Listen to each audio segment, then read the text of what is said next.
Bismillahi rrahmani rrahim. Alhamdulillah wa thanau lillah wa salatu wassalamu ala rasulillahi sallallahu alayhi wasallam. Akhi fillah, ndugu yangu katika iman, Mtume sallallahu alayhi wasallam ametueleza katika hadithi ambayo ni sahih, hadithi ya Abdullah ibn Umar. Anasema Abdullah ibn Umar radhiyallahu anhuma ya kwamba jaa rajulun ila rasulillahi sallallahu alayhi wasallam, alikuja bwana moja kwa Mtume sallallahu alayhi wasallam. Faqala, akauliza, ayu nnasi ahabbu ila Allahi wa ayu al-a'mali ahabbu ila Allah, ni watu katika watu ni yupi ambaye anapendwa na Allah subhanahu wa ta'ala zaidi, na katika a'mal ni amali ipi ambayo inapendwa na Allah subhanahu wa ta'ala zaidi? Mtume sallallahu alayhi wasallam akamjibu kwa kumwambia, ahabbu nnasi ila Allah, anayependwa na Allah subhanahu wa ta'ala katika watu zaidi, anfa'uhum linnasi, ni yule ambaye ni mwenye kuwafaa watu zaidi, ni mwenye khairi zake zinaelekea kwa watu zaidi. Wa ahabbu al-a'mali ila Allah, na amal ambayo inapendwa zaidi na Allah subhanahu wa ta'ala, sururun tudkhiluhu ala muslim, ni furaha ambayo unamsababishia Muislamu. Unapomsababishia Muislamu mwenzako furaha, yupo katika majanga, yupo katika matatizo, ukawa wewe ndo sababu ya furaha yake, ni mojawapo katika amali ambazo Allah subhanahu wa ta'ala anapenda zaidi. Au takshifu anhu kurba, au unamuondolea matatizo, unamuondolea majanga, unamuondolea uzito alionalo, ni mojawapo pia katika amali ambazo Allah subhanahu wa ta'ala anapenda zaidi. Au taqdi anhu dainan, au unamlipia deni, amegubikwa na madeni, amefinikwa na madeni, ukawa wewe ni sababu ya kumlipia yule ndugu yako Muislamu deni. Mtume sallallahu alaihi wasallam anasema ni mojawapo katika amali ambazo Allah subhanahu wa ta'ala anapenda zaidi. Au tatrudu anhu ju'an, au ukawa wewe ni sababu ya kumuondolea yule ndugu yako njaa, unamuondolea ndugu yako njaa, unampa chakula, unamlisha chakula, ni mojawapo katika amali ambazo Allah subhanahu wa ta'ala anapenda zaidi. Ndio kwa maana hii Masjid Umar al-Faruq au Nyali Da'wa Group tumekuwa na program kwa miaka 13 tukilisha ndugu zetu wasiojiweza katika mwezi mtukufu wa Ramadhan.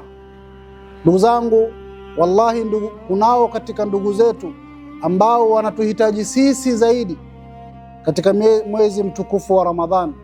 Kwa maana hii tumeweka program kuanzia 2013 mpaka wa leo, tukizunguka vijijini na hapa mjini, kuanzia South Coast, North Coast mpaka Tana River, sehemu zote ambazo kuna ndugu zetu Waislamu, tukiwalisha chakula katika mwezi mtukufu wa Ramadhan na kufuturisha.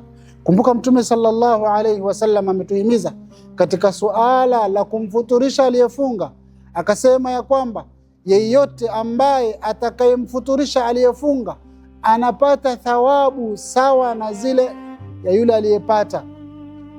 Thawabu ya saumu yake unapata na wewe, na yeye asipunguziwe chochote. Kwa hiyo kuna fadhila kubwa ndugu zangu katika iman, katika kuwalisha wasiojiweza katika umma. Nakumbuka Mwenyezi Mungu Subhanahu wa Ta'ala ametutajia katika Qur'an sifa za watu wa janna, sifa za watu wa peponi. Wayut'imuna at-ta'ama ala hubbihi, na wanalisha chakula ala hubbihi, pamoja na kuwa wanakihitaji wenyewe chakula hicho. Wao wenyewe wana haja na chakula hicho, si kwamba ni katika fadhalat mabaki ndio wanatoa, hapana. Wenyewe wana haja na chakula hiyo. Wanamlisha nani? Miskinan, wanamlisha maskini. Wa yatiman, na wanamlisha yatima. Wa asira, na wanamlisha na mfungwa. Kwa hiyo ndugu zangu, kuna fadhila kubwa katika kuwakumbuka ndugu zetu wasiojiweza katika sisi ummatu Muhammad ni umma ambao Mtume sallallahu alayhi wasallam na Mwenyezi Mungu amesifu katika Qur'ani ya kwamba sisi ni ikhwa, wa innamal mu'minuna ikhwa, hakika sisi mu'minun ni ndugu. Haiwezekani ndugu yako Muislamu katika sehemu fulani chakula chake cha kufuturia ni cha rangi na wengine wasipate kabisa, wakati sisi huku tunajaza mafriji na kuharibu chakula. Kwa hiyo kwa mpango huo ndio tumekuwa na program ya kulisha maskini. Program yenyewe tumeanza kwa muda mrefu, alhamdulillah, Waislamu wanaitikia kwa uzuri, na tunamwomba Allah subhanahu wa ta'ala aijalie amali zenu hizi ni sababu ya msamaha wa madhambi yenu na ni sababu ya mafanikio yenu fi dunia wal akhirah. Kumbuka ndugu yangu, namna unavyomkumbuka ndugu yako asiyejiweza ndivyo naye Allah subhanahu wa ta'ala anakukumbuka.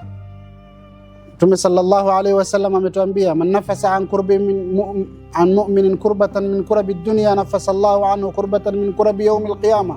Mwenye kumuondolea matatizo ndugu yake Muislamu, Allah subhanahu wa ta'ala atamuondolea matatizo hapa duniani na kesho akhira. Kumbuka kulisha familia moja ni shilingi 4,000, na our target mwaka huu tunataka tufikie familia 3,500. Kulisha familia moja ni shilingi 4,000, na target yetu mwaka huu tunataka tufikie familia 3,500. Simama na sisi katika jambo hili na Allah subhanahu wa ta'ala atasimama na wewe katika mambo yako. Wabillahi tawfiq, wassalamu alaykum wa rahmatullahi wa barakatuh.